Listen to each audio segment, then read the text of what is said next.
Praise the Lord. सभी भाई बहनों को जय मसीह की। सो आइए मेरे भाई और बहनों, आज हम परमेश्वर के वचन में से याकूब की पत्री उसका 3 अध्याय और उसकी 3 आयत से पढ़ेंगे। जब हम अपने वश में करने के लिए घोड़ों के मुंह में लगाम लगाते हैं तो हम उनकी सारी देह को भी घुमा सकते हैं। Praise the Lord. सो मेरे भाई और बहनों, यहाँ परमेश्वर का दास याकूब जुबान के लिए एक घोड़े की उदाहरण दे रहा है।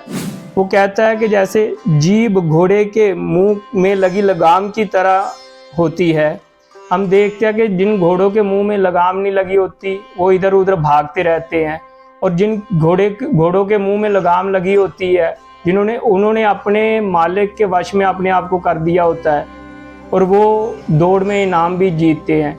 यदि हम परमेश्वर से कुछ हासिल करना चाहते हैं तो हमें अपने मालिक अर्थात परमेश्वर को अपने मुंह में लगाम लगाने देना है।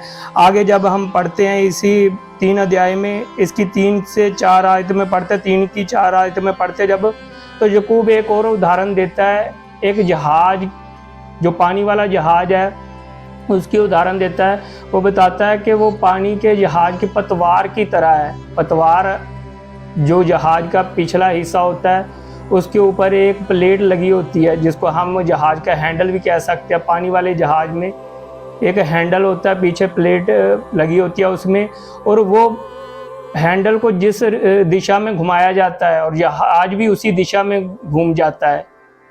सो एक विशाल जहाज को अपने वश में करने के लिए एक पीछे पतवार लगाई जाती है और वो पतवार उसकी दिशा निर्धारित करती है। मेरे भाई और बहनों, ऐसे ही हमारी जुबान, हमारी गतिविधियां या हमारे बाइबल का ज्ञान नहीं, लेकिन हमारी आत्मिकता को दर्शाती है।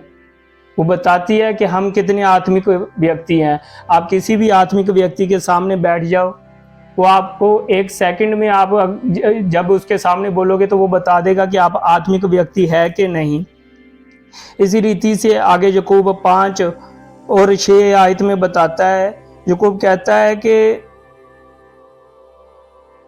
जीभ का महत्व यह है कि देह का एक छोटा सा अंग है, लेकिन वह कैसी आग लगा सकता है। अनेक विश्वासियों की जीभ में नरक की आग जल रही है। मेरे भाई और बहनों, हम देखते हैं कि हमारे विश्वासी भाई बहन भी कुछ ऐसी लैंग्वेज यूज करते हैं, ऐसी बातें बोलने में लाते हैं कि जिससे सामने वाले आदमी को एकदम डिस्टर्बेंस होती है और कहने को हम मसीह हैं।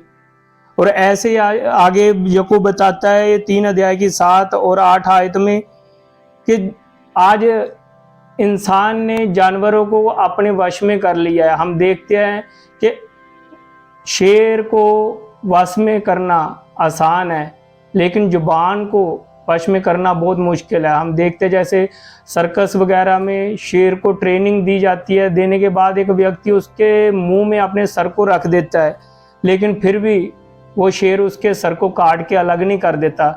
इंसान ने जानवरों को, जो सबसे खतरनाक जानवरों में से है शेर, उसको भी अपने वश में कर लिया, लेकिन ये छोटा संग जो जीव है ये किसी के वश में नहीं है। तो इसका हल क्या है मेरे भाई और बहनों? इसका हल यही है कि हमें पवित्र आत्मा से कहना चाहिए कि वह इसको, अर्थात हमारी जुबान को हम में अपने वश में रखे। इसी कारण ही मेरे भाई और बहनों, पेंतेकुस्त के दिन जब लोग प्रार्थना कर रहे थे तो आसमान से, स्वर्ग से आग की जीभें उतर के आई और लोगों के सरों के ऊपर ठहर गई। इससे पवित्र आत्मा ये संकेत दे रहा था कि अब मैं परमेश्वर की आत्मा के द्वारा, परमेश्वर की आग के द्वारा मैं तुम्हारी जुबानों को अपने वश में रखना चाहता हूँ। लेकिन अफसोस, बहुत से हमारे मसीह भाई बहनों ने इस बात को नहीं समझा। आज हम देखते हैं कि कुछ प्रचारकों के द्वारा, कुछ चर्चेस में अन्य भाषा को बोलने के लिए, पवित्र आत्मा में बपतिस्मा लेने के लिए बहुत उत्साहित किया जाता है, और बहुत कुछ हमारे प्रचारक भाई विश्वासियों को अन्य भाषा बुलाने के लिए बहुत उतावले हैं, और मसीह भाई बहन भी अन्य भाषा को बोलने के लिए बहुत उतावले हैं। इसका मतलब ये नहीं है कि हम उनका विरोध करते हैं, परमेश्वर का धन्यवाद करते हैं कि पवित्र आत्मा के द्वारा हमारे पिता से प्रार्थना करने के लिए एक अज्ञात भाषा दी गई है, जिसमें हम उसकी स्तुति करते हैं। इस वरदान के लिए हम परमेश्वर का, पवित्र आत्मा का धन्यवाद करते हैं। लेकिन क्या हमें जो हमारी मातृभाषा है, जो हमारी, जिसको हम अपनी माँ बोली कहते हैं, जो हमारे स्टेट की है, किसी की जैसे हिंदी है, मलयालम है, या उड़िया है, या किसी तरह की भी जो भाषा आपकी है, क्या उसमें हम कितने नम्र हैं, उसमें हम कितनी नम्रता से बोलते हैं, इसके लिए हम कितने उतावले हैं, कितना ध्यान देते हैं।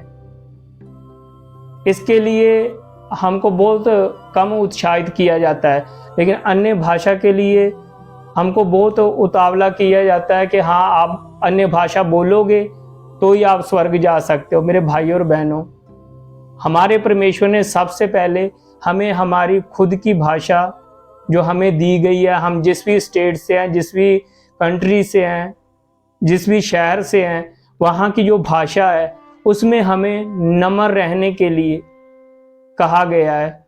हम अपने आप को जांचें कि क्या हम उसमें नम्र हैं, हम दूसरों के साथ बोलने में नम्र हैं। क्योंकि परमेश्वर के कलाम में लिखा है कि यदि मैं स्वर्गीय बोलूं और प्रेम ना रखूं तो मैं ठनठनाता हुआ पीतल और झनझनाती हुई झांझ हूं। कहीं ऐसा ना हो मेरे भाई और बहनों, हम इस जुबान की वजह से परमेश्वर के सामने रिजेक्ट कर दिए जाएं। जो हमने आत्मा पाया है, जो पवित्र आत्मा है, जो परमेश्वर की ओर से हमें आत्मा दिया गया है, क्या हमने अपने आप को उसके अधीन कर दिया? जैसे एक घोड़े ने अपने मालिक के अधीन अपने आप को कर दिया और मालिक ने उसके मुंह में लगाम लगाई और अब वो उसको जिस दिशा में चाहता है वो उसको उस दिशा में मोड़ सकता है। क्या हमने उस घोड़े की तरह अपने आप को परमेश्वर के हाथों में दे दिया है? परमेश्वर को लगाम हमारे मुंह में लगाने दी है? उस जहाज की तरह कि जिस जहाज को एक छोटी सी पतवार जिधर को वो घुमाया जाता है उसी साइड को जहाज की दिशा हो जाती है। क्या हमने अपने आप को परमेश्वर के हाथों में इस प्रकार दे दिया है? और यदि हमने दे दिया तो हम अपने आप को जांचें कि आज भी अगर हमारी मातृभाषा में, हमारी माँ बोली में हम नम्र नहीं है, तो जो हमने आत्मा पाया है वो पवित्र आत्मा नहीं है, वो कोई और ही झूठा आत्मा आके बैठ गया है। और उसको अस्वीकार करें और परमेश्वर के अधीन अपने आप को करें, प्रार्थना करें, परमेश्वर के आगे अपने आप को लेके जाएं और परमेश्वर को बोलें कि परमेश्वर, मैं अपनी मातृभाषा में नम्रता से बोलने के लिए सामर्थ्य चाहता हूं और आप मेरी मदद कीजिए। सच में मेरे भाई और बहनों, जब हम अपनी खुद की भाषा में नम्र होंगे तो हमें परमेश्वर अपनी आत्मा से भरेगा, अपने अभिषेक से भरेगा। हम अपने शब्दों की ओर ध्यान दें। क्या हमारे शब्द दूसरों को ठेस पहुंचाते हैं? क्या हमारे शब्द परमेश्वर के कलाम का विरोध करते हैं? क्या हमारे शब्द परमेश्वर को प्रसन्न करने के बजाय उसको दुखी करते हैं? यदि ऐसा है तो मेरे भाई और बहनों, अपने आप को परमेश्वर के अधीन करें और परमेश्वर से प्रार्थना करें कि परमेश्वर, मुझे अपनी सामर्थ्य से भर, मुझे मेरी मातृभाषा में, मेरी माँ बोली में, जो मेरी भाषा है उसमें मुझे नम्र और दीन बना। तो सभी भाई बहनों को जय मसीह की। विश्वास करता हूँ कि आपने कलाम को सुना और समझा, और मैं उम्मीद करता हूँ कि आप अपनी ओर ध्यान देंगे, अपने शब्दों की ओर ध्यान देंगे। सभी भाई बहनों को जय मसीह की।